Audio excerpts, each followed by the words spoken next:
que é o BNDES. O BNDES é onde eu trabalho, né, quer dizer, minha casa profissional, e com impactos microeconômicos que variaram muito entre os setores, transportes, energia, diferentemente de telecomunicações, não teve aquele sucesso que se esperava. E esse novo modo de se fazer investimentos, de se regular, se impôs a partir dos anos 90, é um processo que, na verdade, ele colocava, vamos dizer, aquele famoso pêndulo entre Estado e mercado, ele deslocou para o mercado o foco das coisas. Então era uma tentativa que também não foi única ao Brasil, uma tentativa que replicou muito da experiência de outros países centrais, da Inglaterra, basicamente. Esperava-se que, a partir de você formular, você criar agências reguladoras, você determinar maneiras de regulação tarifária, seja por incentivo, por price cap, enfim, alguma coisa assim, esses incentivos, esses estímulos fariam com que o investimento chegasse. A coisa não foi tão simples assim. Na verdade, a coisa teve problemas a depender do setor. E essa modificação na forma de se fazer regulação foi prejudicada também pela instabilidade externa, essas crises financeiras dos anos 90, né, e pelo ajuste macroeconômico entre 99 e 2004, já no governo Lula. E durante o ajuste macroeconômico, vocês sabem muito bem que é muito difícil fazer coisas muito potentes no setor público, né? Então, essa decadência da infraestrutura física do Brasil era uma coisa que veio dos anos 80, passou pelos anos 90, não se resolveu e entrou no século XXI. E não está resolvida ainda. Ela tem avançado, mas não está resolvida, né? Uma coisa muito importante foi o colapso na capacidade de planejamento do setor público e imperfeições ou mesmo a ausência de marcos regulatórios consistentes em diversos setores. A criação das nossas agências, ela, vamos dizer assim, ela não teve um plano básico, ela teve diferenças entre as principais agências que foram criadas nesse período, agências independentes dos anos 90. Muito bem. O que se procura quando a gente amplia a participação privada? Bom, a gente procura melhorar a eficiência micro, né? Modernizar o sistema de defesa da concorrência, aperfeiçoar os marcos regulatórios, olhar com muito cuidado o equilíbrio financeiro de contratos e da regulação. A gente procura melhorar o ambiente de investimentos, melhorar a coordenação entre os órgãos do governo federal e colocar alternativas de parcerias para viabilizar a participação do setor privado. Não é uma agenda muito fácil de ser resolvida, né? Na verdade, é uma agência extremamente difícil, porque lida com interesses muito grandes, tanto do setor privado quanto dentro do próprio governo.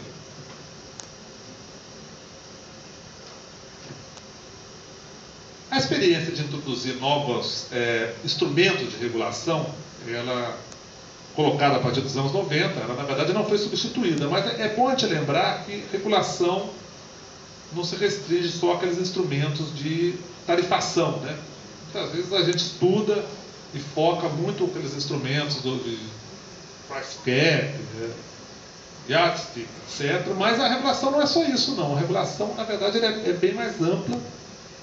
E o que a gente vê, que eu vou tentar mostrar para vocês aqui nessa palestra? Que a gente tem necessidade de melhores instrumentos para dar conta das tarefas regulatórias nesse início do século. E ao final eu vou apontar um instrumento que está surgindo ainda com bastante dificuldade, que a minha intenção, inclusive, é tentar desenvolver aqui na faculdade, para avaliar para melhorar essas tarefas regulatórias, além, evidentemente, melhores instrumentos e melhor coordenação, a tarefa constante de você melhorar a qualidade do governo. Bom, eu vou pular alguns slides mais específicos, né? E vamos passar aqui para uma digressão sobre a macroeconomia brasileira atual. Porque daí que sai tudo. A gente parte de uma análise do momento macroeconômico atual e tentar ver como é que se encaixa a questão de regular a economia com instrumentos e como é que a gente pode tentar melhorar isso. Bom, claramente a gente tem hoje uma macroestratégia do governo Lula, 8 anos, do governo Dilma, que proclama que o crescimento deve ser feito com distribuição de renda e redução da fragilidade financeira. E nisso houve uma recuperação dos papéis do Estado na economia. Coisas que estavam meio dormentes, meio esquecidas lá atrás, elas foram recuperadas. Planejamento, maior participação do Estado na regulação, o Estado como indutor, como fiador de uma melhor distribuição de renda e melhoria no provimento universal de serviços públicos. Então, tem uma estratégia, tem uma modificação no papel do Estado e, do ponto de vista de política econômica, procura-se conciliar duas coisas: a estabilidade macroeconômica e a promoção de investimentos, da inovação e da competitividade da nossa economia. Então, a política macro, ela combina, vamos dizer assim, 3 pés que já estavam colocados no governo anterior, do Fernando Henrique, mas mudando, vamos dizer assim, o ajuste. A gente continua tendo metas de inflação, mas agora procurando acelerar o crescimento, reduzir a taxa de juros. Nós temos o câmbio flutuante, mas agora o câmbio flutuante vem junto com uma grande acumulação de reservas e uma redução, não uma eliminação, mas uma redução sensível da vulnerabilidade externa da economia. A gente mantém as metas fiscais, mas ao mesmo tempo procura-se um aumento nas transferências de renda, juntamente com o combate à pobreza e à desigualdade social. Ou seja, nós temos uma agenda ampla, combina instrumentos com objetivos. Bom, isso tudo está expresso nos documentos do plano plurianual do governo, que fala de crescimento com estabilidade macro, juntamente com a criação de um mercado de massa. E vamos nos deter um pouco nessa criação do mercado de massa.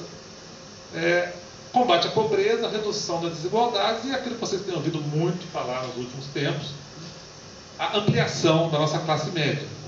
As pessoas, o próprio ministro da Fazenda, ele não cansa de bater na tecla da criação da tal nova classe média. A nova classe média, na verdade, somos todos nós.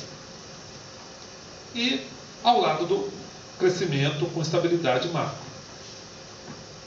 Qual seria a dinâmica dessa produção e do consumo de massa? Seria um ciclo virtuoso, onde políticas sociais, basicamente o aumento dos rendimentos das famílias trabalhadoras, geraria uma ampliação da demanda popular por bens de consumo domésticos, bens de consumo modernos, perdão, que levaria ao investimento em bens de capital e em inovação, e aí entra políticas econômicas de apoio, tudo isso gerando aumento da produtividade, da renda, da competitividade na exportação, que por sua vez reforçam o ciclo, levando a aumento dos rendimentos das famílias trabalhadoras. Quais os resultados disso? Bom, vou mostrar 2 slides resumindo toda essa história. Os resultados. O resultado mais notável, na verdade, o resultado fundamental, talvez, nessa história, vem a ser na questão da ocupação, do emprego, né? Vocês veem que isso é um slide que vai até só nos últimos 5 anos. Mas mesmo nesses últimos 5 anos, a gente vê uma queda muito sensível do desemprego e aqui em 2012 nós continuamos em níveis recorde. Tanto que jornais já falam, várias cidades brasileiras, acho que foi na semana passada, a reportagem também do Valor, dizendo pleno emprego em várias cidades, coisa que a gente não via. E aumento da formação bruta de capital fixo em relação ao consumo das famílias, né? Ainda que tenhamos momentos, como em 2009, na crise, a formação bruta se inverte muito rapidamente, nós tivemos plena recuperação e hoje em dia tentamos manter novamente esse avanço do capital, da formação de capital, além do consumo das famílias, do crescimento do consumo das famílias. Qual é o desdobramento disso em relação aos marcos regulatórios e à infraestrutura? Ora, se você quer que a formação de capital cresça além do consumo das famílias, você vai ter que fazer com que os investimentos cresçam numa velocidade que, para os níveis anteriores, que a gente tinha nas décadas anteriores, são bem acima. Isso exige um esforço muito grande, não só da adequação do investimento, ou seja, de você proporcionar financiamento para tanto, como também aperfeiçoamento dos marcos regulatórios, especialmente aonde? Especialmente naqueles setores que não foram tão bem sucedidos durante as reformas dos anos 90, notadamente transportes e infraestrutura. Além disso, existe também uma delimitação de competências e das responsabilidades de licenciamento, de monitoramento e controle. Até mesmo porque, nesses últimos anos, entra na pauta uma coisa muito importante, uma coisa fundamental, que é a questão ambiental. Ou seja, você investir agora, você crescer, você fazer com que a economia avance em vários setores simultaneamente a taxas consistentes, tudo isso tem seu custo. E o custo ambiental, principalmente, é uma coisa que ficou muito em foco. Então a gente tem que fazer com que o governo, principalmente, possa dar conta de delimitar as competências e as responsabilidades para tudo isso. Além do que, não é só investir, é uma grande tarefa de racionalização da infraestrutura urbana. A gente tem visto, está vendo e vai continuar a ver durante algum tempo nas maiores cidades do Brasil, que cresceram de forma desordenada.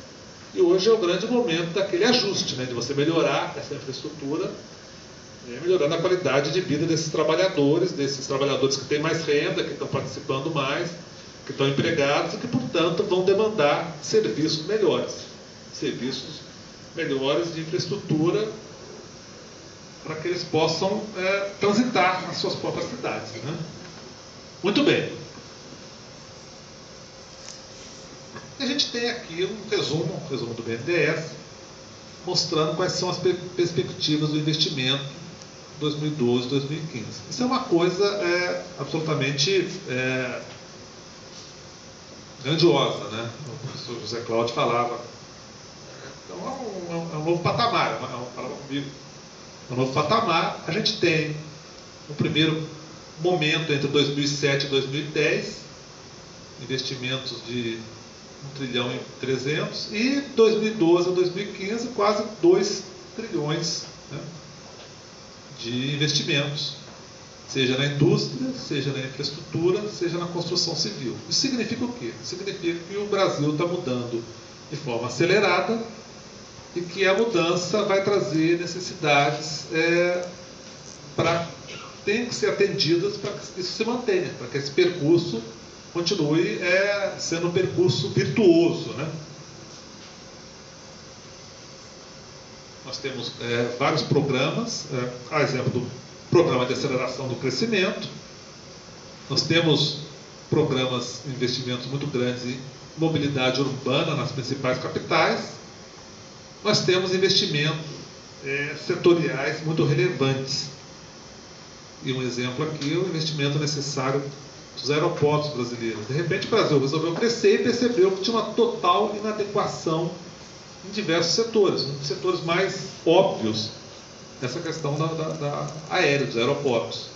E o setor aéreo, eu acho que é uma coisa que mostra muito bem essa necessidade, não só de trazer o setor privado para junto do setor público, mas a necessidade de coordenar e regular isso de forma adequada para que possa haver uma convivência entre o setor privado e o setor público, uma convivência harmoniosa no sentido de crescimento, né? Se fôssemos a China cresce de uma forma burral, mas a China tem uma vantagem fantástica, que é o do centralismo democrático do Partido Comunista, né? Eles mandam, os caras obedecem. Aqui no Brasil a gente está fazendo toda essa modificação num sistema democrático, que tem sempre que ser submetido ao escrutínio do voto, né, de 4 em 4 anos. Então isso, é claro que é uma coisa benéfica, mas é uma coisa que dá ensejo a que possa ser modificada. As pessoas podem exercer, através do voto, uma sanção contra as políticas, né?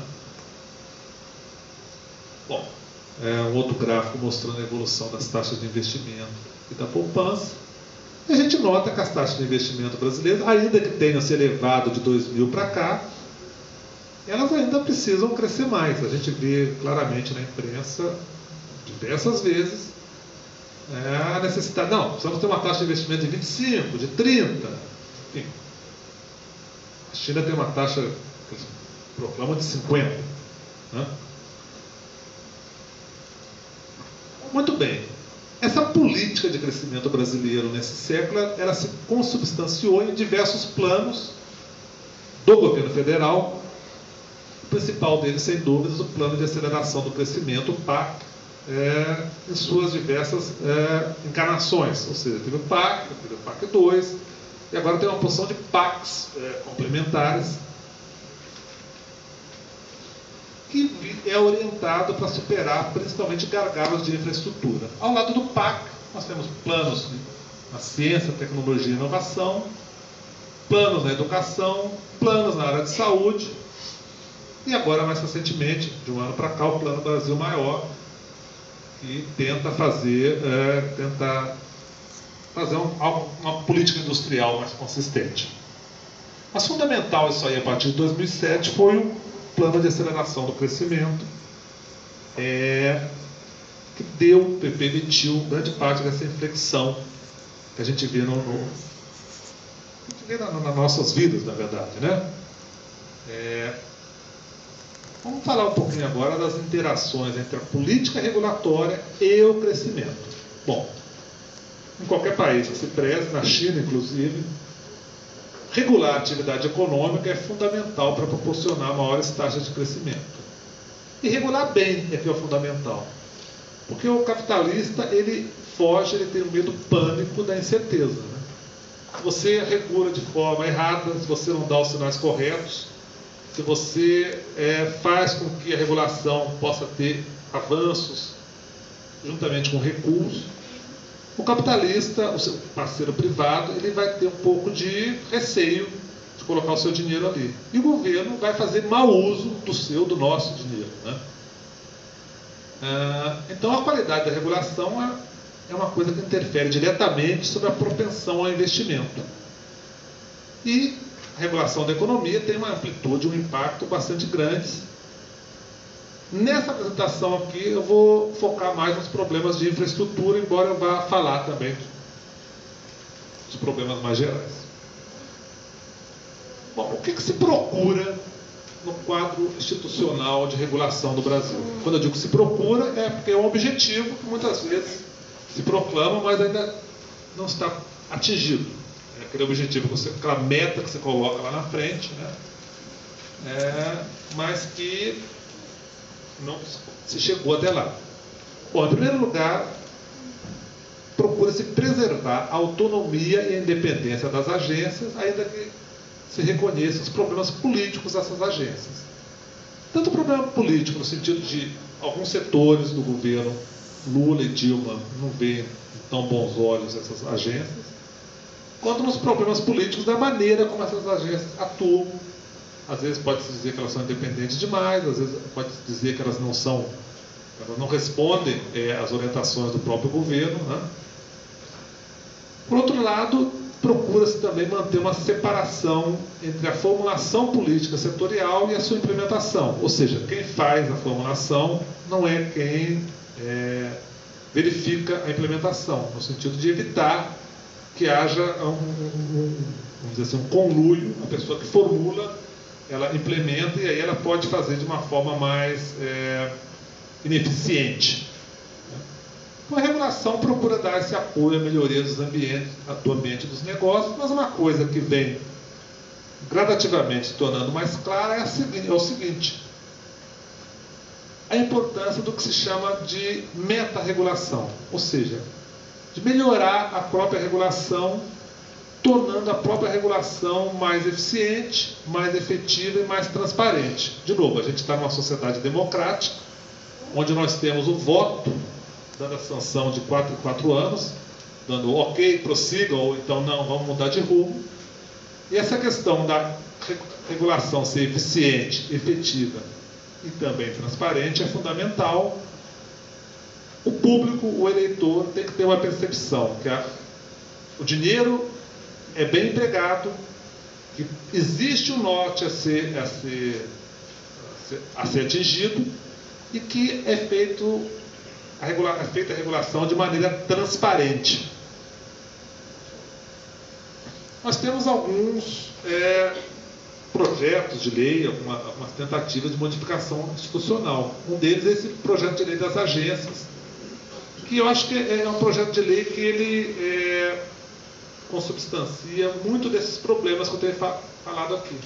Um projeto que já está desde 2004, tem certamente um avanço, mas que ainda não foi finalizado, né?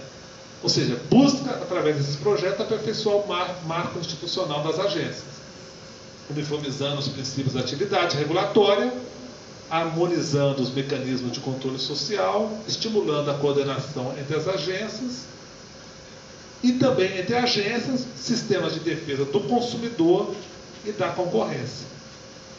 Ou seja, esse projeto de lei procura fazer com que vá amadurecer esse novo ente institucional dos anos 90, as agências reguladoras brasileiras. Outra coisa importante é a questão da defesa da concorrência, que recentemente foi reestruturado o Sistema Brasileiro de Defesa da Concorrência, tentando reduzir o custo regulatório, racionalizar os processos de controle de estruturas e reprimir as condutas anticompetitivas. Fundamental nisso aí foi a divisão de competências entre o novo CAD, ou SuperCAD, como querem alguns, e a Secretaria de Acompanhamento Econômico do Ministério da Fazenda, e a questão de fazer análise prévia de fusões e aquisições. Isso é muito importante, mas não é só. Vamos dar uma olhadinha, são 2 exemplos, na verdade, que eu coloquei aí, não se restringe a isso. Vamos dar uma olhada no estado da regulação, no estado atual. Regulação a gente aprende, eu ensino aqui nos meus cursos, que ela decorre muito da incerteza dos mercados e do fato das expectativas dos agentes econômicos não serem nem corretas nem racionais, né? Ou seja, existem mercados incompletos, especialmente nos mercados futuros, com custos de transação bastante consideráveis, e nesse ambiente de incerteza a regulação entra para tentar melhorar esse encaminhamento no sentido de um mercado competitivo e de uma alocação ótima de recursos, ou se não ótima, o melhor possível, né? Os mercados reais, eles têm problemas não só de externalidades, mas também de definição de direito de propriedade de bens e recursos. E além do mais, existe um fato que não apenas nós no Brasil vemos de tempos em tempos, mas como o mundo está aprendendo, né, que tem instabilidades presentes no mercado. Ou seja, tem tanto a instabilidade das instituições, a aquilo que a literatura chama de estabilidade dinâmica, ou seja, as instituições não retornam à sua posição de equilíbrio quando estão deslocadas por um choque, e a estabilidade estrutural, no sentido que mesmo um pequeno choque pode alterar as características do comportamento de um sistema, de uma instituição. É aquilo que a gente vê com clareza nessa crise que começou em 2008 lá fora e que continua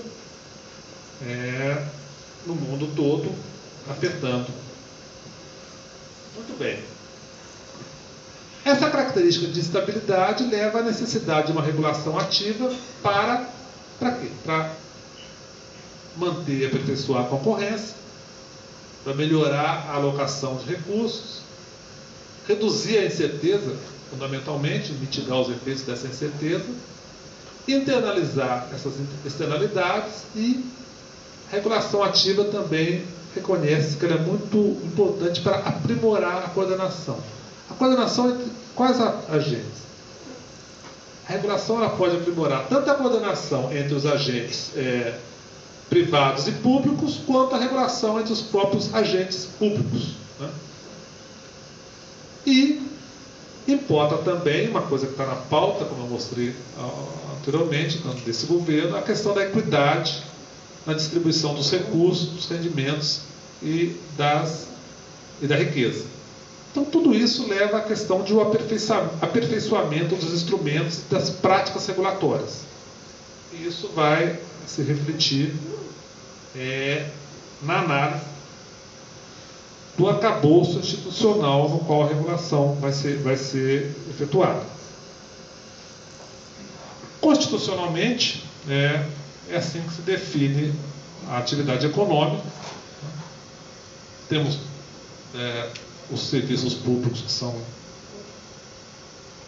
privativos ou não privativos, dentre os não privativos, aqueles passíveis de denegação, e é nessa linha entre os serviços públicos não privativos passíveis de delegação, aeroportos, quanto a atividades econômicas em sentido estrito. Aí a referência são os artigos da Constituição. É nessa interface que vai se dar essa necessidade de melhoria da regulação. O serviço público, na verdade, se a gente for procurar uma definição mais jurídica, ele vai ter algumas características, mas principalmente ele vai precisar apresentar continuidade, universalidade e modicidade tarifária. Para atingir isso, a partir de determinado momento, nos anos 90, imaginou-se que você transferindo tudo para o setor privado, ou transferindo grande parte, e fazendo instrumentos basicamente simples de regulação de tarifas, você poderia ter os incentivos necessários para tanto remunerar o capitalista que investisse naqueles setores, quanto apresentar serviços adequados para os consumidores, para nós, né? O que se observou na experiência mundial em diversos setores é que muitas vezes esse objetivo não é tão fácil assim de ser atingido. Na verdade, exige mais tanto atuação do governo, quanto capacidade do poder privado, da atuação privada ser, vamos dizer assim, domesticada, ser conduzida da melhor maneira. Porque quando o setor privado se empenha, está podendo avançar de forma desregulada, né, como o exemplo americano do setor financeiro, podemos criar facilmente alguns monstros. E esses monstros, à medida que eles aparecem, a resolução dos problemas criados pelas monstruosidades financeiras, a resolução é muito difícil. Então, cada vez mais entra na pauta a questão da meta-regulação, ou seja, de colocar princípios para orientar a produção regulatória, princípios que eu listei aí, né? Ou seja, a regulação deixa de ser uma regulação feita de maneira simples para permitir que o setor privado entre e possa exercer o seu papel com o mínimo de restrição aquela coisa que se aproxima muito do ideal dito neoliberal dos anos 90 e tal. E esses princípios procuram mostrar que a regulação ela tem que levar em conta uma quantidade maior de coisas, né? Bom, aqui no caso brasileiro, o desenvolvimento dos marcos regulatórios exige também uma interação com muitos órgãos responsáveis pelo planejamento setorial. A característica do capitalismo brasileiro mostra que aquilo que a gente criou, que eu mostrei no início, aquela provisão pelo Estado em vários setores, ela não, embora tenha refluído nos anos 90, ela não desapareceu. E o que nós vamos ter? Nós vamos ter a necessidade do aprimoramento dos modelos de regulação e a introdução de novos paradigmas regulatórios. Ou seja, vai exigir uma capacidade do Estado, e agora estou falando aqui basicamente da regulação do Estado, né, do Estado Federal, de avançar em direção a melhorar a sua capacidade.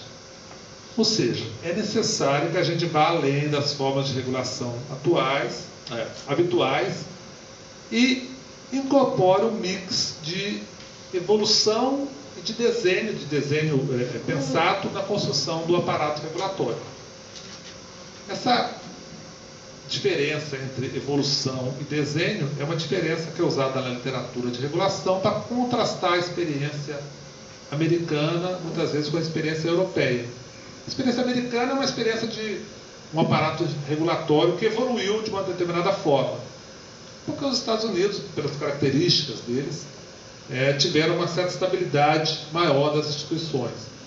A Europa não. A Europa, em vários momentos, ela teve que desenhar um aparato regulatório para fazer face a uma série de desafios que vieram no sentido de aumentar o crescimento, de superar os efeitos de guerras, etc., e até mesmo, mais recentemente, de tentar construir um ambiente econômico comum, né? Então, é necessário esse avanço, é necessário não ir tanto, vamos dizer assim, no modelo mais americano de livre mercado, quanto no modelo mais europeu de domesticar tanto o mercado através de agentes públicos, evitando o problema tanto da ineficiência quanto o problema da falta de equidade e avançando na coordenação. Eu acho que o problema dessa questão do reconhecimento da ineficiência regulatória quanto da questão da falta de equidade são problemas reconhecidos, problemas que as pessoas identificam com uma relativa facilidade. Mas o que eu vejo que não é tão reconhecido é essa questão da coordenação do governo como agente coordenador. Bom, vamos aqui dar alguns highlights dos marcos regulatórios. Recentemente, o que aconteceu nos marcos regulatórios aqui no Brasil. Bom, por exemplo, na área de saúde, nós tivemos... especificamente na área de saúde suplementar, várias medidas, por exemplo, a questão da portabilidade, do aumento da concorrência, a questão de definir o mercado relevante na saúde suplementar, a diversificação de produtos, são coisas que, à medida, como não vem do nada isso vem daquele processo que a gente mostrou há pouco, de uma grande incorporação de agentes consumidores no mercado, da expansão do mercado, e esses agentes vão exigir o quê? Produtos melhores e maiores garantias para si, né? Também outra coisa que se destaca na saúde, medicamentos, a expansão do mercado de medicamentos e a regulação de preços desses medicamentos, junto com a questão, mais recentemente, de como é que as compras governamentais podem ser usadas tanto para, vamos dizer assim, domesticar o apetite dos fabricantes de medicamentos, né, quanto no sentido de conduzir a melhores medicamentos mais eficazes. O sistema financeiro em algum momento desse semestre, eu vou pedir permissão para o professor Zé Cláudio para fazer uma palestra sobre o sistema financeiro. É um tema fundamental, é um tema de uma amplitude fantástica. E a gente, só para dar alguns pequenos highlights, né, a gente está uma transição daquelas normas de Basileia II para Basileia III, que já parecem ser suficientes, né? A gente tem aqui no Brasil uma preocupação sempre muito grande de como incentivar a competição bancária e qual é o reflexo que vai ter isso em relação à concentração bancária. Vocês viram, por exemplo, que hoje que saiu o resultado ontem, né, da Caixa Econômica Federal. A Caixa Econômica Federal ela conseguiu ter resultados muito bons através da expansão dos seus empréstimos, né? Mas, de qualquer forma, a concentração bancária no Brasil, e principalmente a concentração bancária privada, muitas vezes é uma trava, até uma trava importante no sentido de baixar seus juros. E tem algumas iniciativas conjuntas do Banco Central e do Sistema Brasileiro de Defesa da Concorrência, no sentido de tarifas bancárias, de diminuir essas tarifas bancárias e de integrar os mercados de cartão de débito e crédito. Essa facilidade que a gente tem hoje de ir numa maquininha e com diversas bandeiras utilizar a mesma maquininha fez parte de um processo de negociação, de regulação a partir do Ministério da Fazenda e do Banco Central. Mas o que eu acho que, enfim, uma coisa que a gente vai destacar mesmo é esses destaques de infraestrutura. Esse quadro aqui é um quadro que um resumo que a gente fez, um trabalho que o Ministério desenvolveu junto com a OCDE, a Organização de Cooperação e Desenvolvimento Econômico, tentando resumir qual é o nível, qual é o grau, o estado atual, né, dos problemas de infraestrutura nos diversos setores. Então a gente nota aí que nós temos 6 setores. Cada um desses setores praticamente tem a sua própria agência regulatória, né? Que tem alguns fatores críticos, e alguns desses setores, fatores muito críticos, exemplo de aeroportos, exemplo de portos, né? Temos perspectivas e desafios também de grande monta, ampliação das concessões de rodovias, por exemplo, ou revisão das concessões. No caso do saneamento, melhoria na implementação dos projetos. No caso da energia elétrica, a expansão frequente necessária para dar conta dessa necessidade de expansão da própria economia, juntamente com a questão das concessões. A gente está vendo a discussão dos jornais, como é que isso vai fazer, o que se propõe, e mais recentemente, pelos últimos meses, essa questão também da desoneração dos tributos, dos encargos do setor elétrico. Então nós temos aí, que eu quero tentar mostrar com esse quadro, uma coisa muito evidente de uma necessidade de grande coordenação em todos esses setores. Inclusive, temos um outro problema mais específico ao Brasil, porque em alguns desses problemas participam os 3 níveis de governo. Isso não é pouca coisa, né?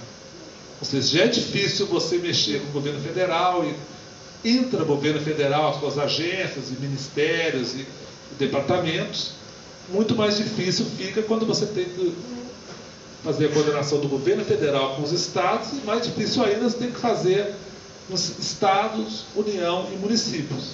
E você vê que saneamento, que exige uma quantidade bastante razoável de investimentos, que exigiu, na verdade, nesse período 2011, 2014, está a exigir, que a gente vê avanços, na verdade, não muito consistentes, mas justamente saneamento, na 4ª linha ali, é algo que tem que se ver essa coordenação entre União, estados e municípios.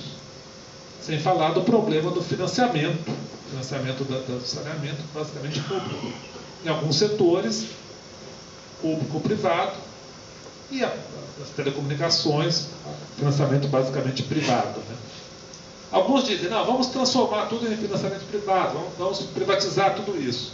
A coisa não é tão simples assim. Esse é um discurso dos anos 90, que muitas vezes as pessoas repetem, alguns colunistas de jornais, etc., tentando reverter um estado das artes que já não existe mais, uma situação que já não se apresenta.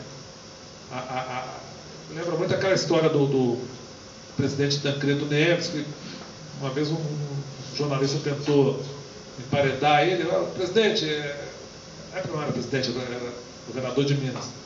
Tancredo, o que você, entre a Bíblia e o Capital, você fica com qual dos dois? Ele responde, eu fico com o Diário Oficial. Né? É essa questão de você não tem que fazer essa opção entre Estado e mercado. Essa maneira de colocar as coisas, eu acho que é uma maneira bastante errada. Você tem que procurar avaliar aonde o mercado pode preponderar e aonde o Estado, o setor, o poder público vai preponderar. Mas excluir um dos dois, partir a discussão disso aí, eu acho que não é uma maneira muito interessante de começar, né? Bom, comunicações, nós temos políticas diversas para tentar dar conta dessa necessidade de investimento, universalizar o acesso, promover a concorrência, promover a qualidade. A gente tem visto nos últimos meses também um grande embate da Anatel com relação às empresas de telefonia celular, né? E energia, petróleo, é todo um novo mundo que envolve não só a introdução do regime de partilha, como as novas rodadas que estão por acontecer, e aqui no Rio é uma coisa fundamental para a economia nossa, aqui do Estado, né? Eletricidade, temos problemas de prorrogação das concessões, de desoneração, de avanço no estímulo às fontes alternativas. É uma coisa curiosa, quando eu comecei a trabalhar com energia elétrica no BNDES em 2003, 2004, energia eólica era uma coisa que o financiamento era impossível. Você olhava, você via as planilhas, você via os custos, não tinha como, não tinha retorno daquilo. Hoje em dia já é uma coisa que tem um retorno bastante razoável, mas ainda com problemas, os equipamentos muitas vezes são muito caros, a gente não fabrica muito desses equipamentos aqui, então, embora haja um potencial no Brasil, né, precisa desenvolver melhor.